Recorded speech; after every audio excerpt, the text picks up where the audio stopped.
Todos os problemas da humanidade vêm da incapacidade do homem de sentar quieto sozinho em um quarto. Blaise Pascal disse isso há séculos, e hoje essa incapacidade virou epidemia. Você já reparou? A pessoa está parada por 3 segundos e já saca o celular. Fila do banco, semáforo vermelho, sala de espera, elevador. Qualquer momento de vazio é instantaneamente preenchido com a tela brilhante. É quase um reflexo involuntário, como se o silêncio da própria mente fosse insuportável. E olha, não vou fingir que o smartphone é o demônio. É uma ferramenta incrível, informação infinita, conexão instantânea com o mundo inteiro, economia digital, entretenimento sem limites. Literalmente carregamos o planeta no bolso. É um avanço extraordinário. Mas esse mesmo dispositivo se tornou o ladrão mais eficiente de algo que a humanidade está perdendo. Algo que evitamos como se fosse doença. Estou falando do tédio. E o ser humano moderno, esse Homo smartphonicus, não aguenta nem 5 minutos dele, porque tédio virou sinônimo de desperdício, de improdutividade, de tempo perdido que deveria ser preenchido com alguma atividade, qualquer coisa que não seja apenas existir ali, presente, sem fazer absolutamente nada. Mas e se eu te dissesse que esse vazio que você tanto evita é exatamente o que você mais precisa? E se o tédio não for o problema, mas sim a solução para o caos em que você transformou sua vida? Hoje vamos falar sobre por que você precisa do tédio e por que a sua incapacidade de suportá-lo está te destruindo aos poucos. Você conhece essa sensação perturbadora entre não fazer nada e precisar fazer algo? Você não está ativo, mas também não está em paz. Você não está produzindo, mas sente que deveria estar. É um desconforto estranho, uma inquietação que não te deixa simplesmente ser. Quando criança, você sentia isso quando nenhum brinquedo parecia interessante, mas também não tinha nada melhor para fazer. Como adulto, você sente quando está rolando o feed infinitamente sem encontrar nada que realmente prenda sua atenção, ou navegando pela Netflix sem conseguir escolher nada que te satisfaça. Existe algo errado com esse estado, como se a inatividade fosse proibida, como se apenas estar ali sem propósito imediato fosse intolerável, e então você corre para a distração mais próxima, qualquer coisa que preencha o vazio. Mas o que é esse tédio? De onde ele vem? Schopenhauer, o filósofo pessimista alemão, tinha uma teoria fascinante sobre isso. Para ele, tudo no universo, desde rochas até seres complexos, é movido por uma força irracional que chamou de vontade de viver. Essa vontade nos mantém na roda de hamster, sempre querendo, sempre perseguindo, sempre precisando de mais. Mas a necessidade é só um lado da moeda. Do outro lado está o tédio. Segundo Schopenhauer, o tédio aparece exatamente quando nossas necessidades são satisfeitas. A agitação de buscar prazer desaparece. Mas então surge a agonia de não estar perseguindo nada, e isso nos empurra de volta para a atividade. Ele até sugeriu que tememos o tédio porque ele nos confronta com o vazio da existência. Schopenhauer comparava pessoas que fogem do tédio pulando de prazer em prazer a mendigos e os descreveu assim: a multidão de desgraçados cujo único objetivo na vida é encher os bolsos, mas nunca colocar nada na cabeça, oferece um exemplo singular de distorção pelo tédio. Sua riqueza se torna punição ao entregá-los à miséria de não ter nada para fazer. Para escapar, correrão em todas as direções, viajando para cá e para lá. O tédio nunca nos deixa em paz, segundo Schopenhauer. Ele observa como um pássaro de rapina, atacando sempre que garantimos uma necessidade. Outro filósofo,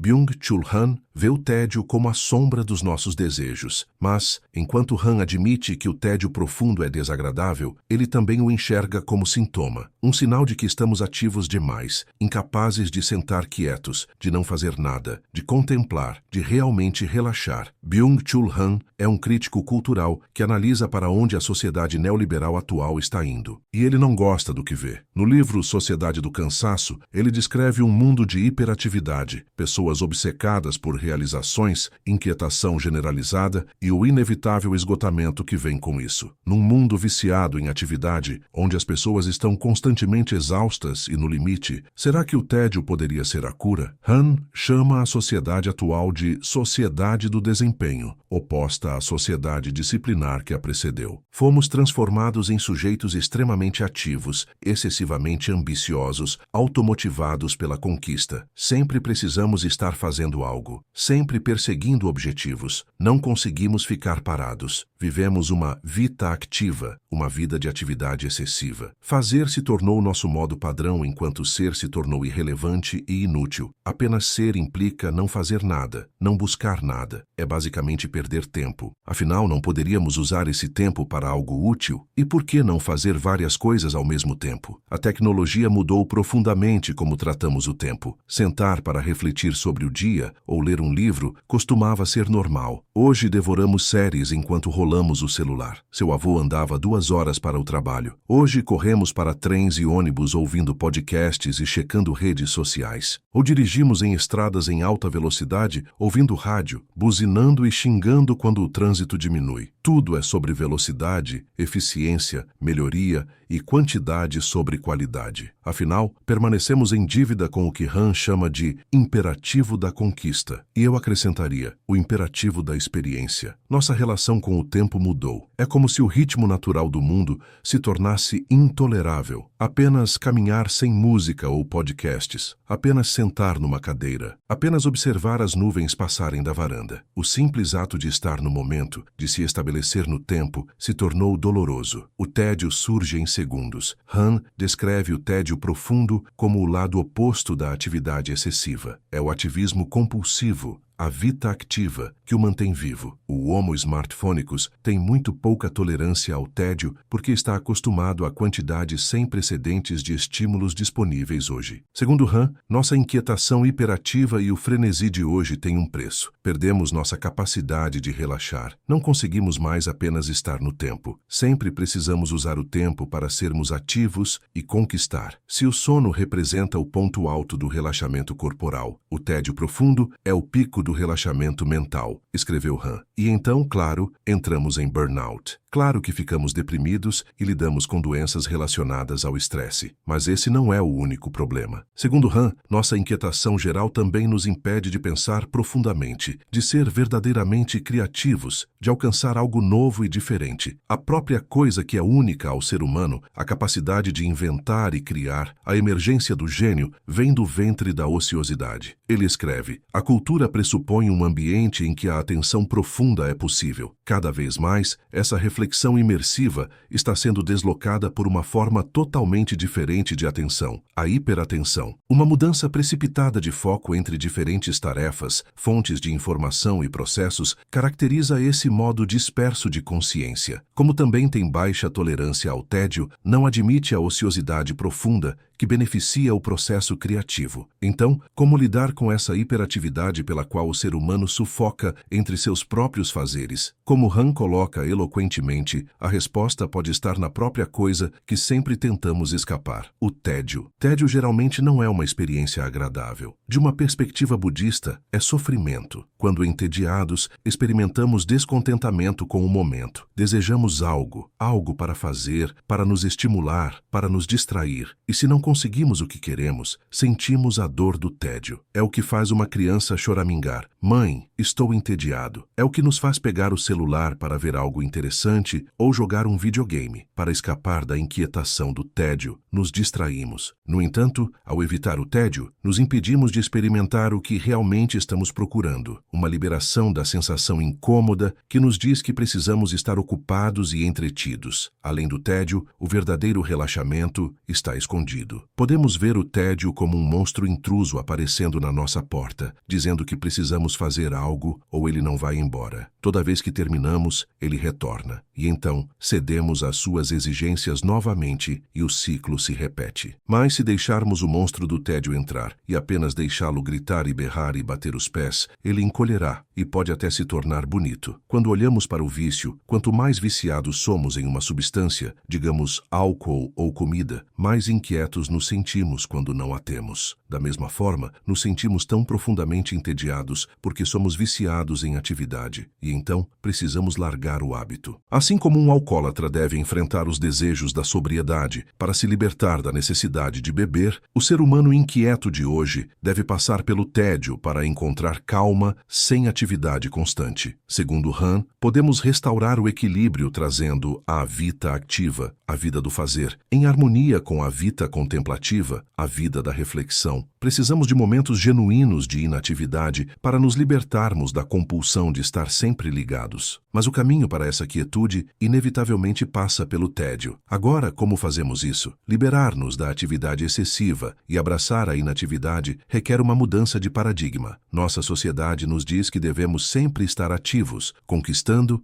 e produtivos, e descansamos apenas para recuperar energia para sermos ativos novamente. O descanso está subjugado à atividade, não o contrário. Mas e se invertêssemos o roteiro? E se fizéssemos da inatividade ou do ser a prioridade? E se ao invés de existir para a atividade, fôssemos ativos para existir? Apenas olhe para os monges budistas. Durante o dia, eles são ativos, fazem tarefas, saem para esmolas, comem. Mas sua prática espiritual, que é principalmente meditação e períodos de reflexão sobre a sabedoria do Buda, é sobre o que suas vidas realmente se tratam. A parte ativa é principalmente para sustentá-la. Para o Homo Smartphonicus, meditação é incrivelmente entediante. A meditação se opõe ao seu modo padrão de viver. É basicamente uma ameaça, mas é precisamente esse confronto com o tédio que eventualmente o acalmará e fará com que experimente menos tédio na vida como um todo. Não estou dizendo que devemos nos tornar monges budistas agora, embora isso seja ótimo, é claro. Mas a meditação é uma maneira de trazer de volta alguma sanidade em nossas existências hiperativas. Existem mais formas, no entanto. Podemos começar cultivando a arte de esperar. Muitas pessoas odeiam esperar porque parece entediante, mas esses momentos entre atividades são, na verdade, oportunidades para reconectar com o ritmo natural do tempo. Então não pegue seu telefone. Apenas observe como as coisas vêm e vão. Outro exemplo é o jejum digital, ou a desintoxicação de dopamina. Estamos indo de uma fonte de dopamina para outra, e isso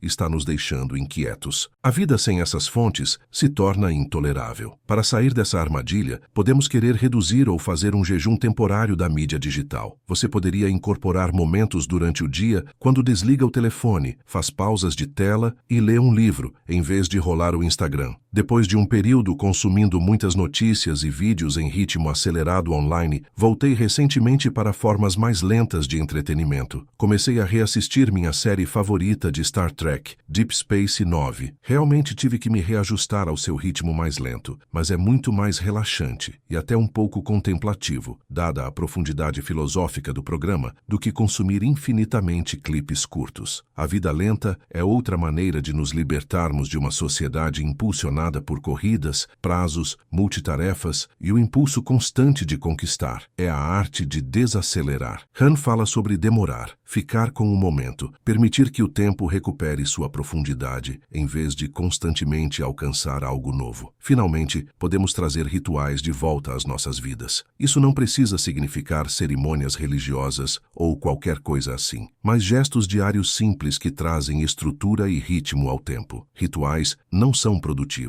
Eles não visam alcançar nada. No entanto, eles desaceleram de maneira estruturada. Eles deixam uma fase chegar ao fim e marcam o início de outra, e também podem nos conectar aos outros. Exemplos de tais rituais são uma caminhada matinal, uma xícara de chá às 14 horas, ou assistir a um programa específico no mesmo horário toda semana, como costumávamos fazer no passado. Claro, mudar para esses modos mais lentos de viver evocará momentos de tédio, e se isso acontecer, você saberá que está indo na direção certa. Você tem duas escolhas agora. Pode continuar correndo dessa inquietação, preenchendo cada segundo de silêncio com distração, vivendo numa velocidade que não é natural, até que seu corpo e sua mente colapsem. Ou pode fazer algo que poucos têm coragem de fazer: parar. Não parar completamente, mas parar o suficiente para ouvir o que o tédio tem a dizer. Porque por trás dele, escondido no desconforto, está algo que você perdeu há muito tempo: calma, clareza, criatividade, a capacidade de simplesmente existir sem precisar justificar sua existência com produtividade. O tédio não é seu inimigo, é o guardião da porta que leva à paz. E você só passa por essa porta se tiver coragem de enfrentá-lo. A pergunta é: você está disposto a sentir tédio ou vai continuar fugindo dele até o dia em que não sobrar mais nada de você além de cansaço? Se esse vídeo fez você parar e pensar, curta agora, se inscreva no canal e compartilhe com alguém que vive correndo sem saber por quê. E comente aqui embaixo: eu paro agora, porque talvez seja a hora de você descobrir quem você é quando não está ocupado sendo todo mundo menos você mesmo.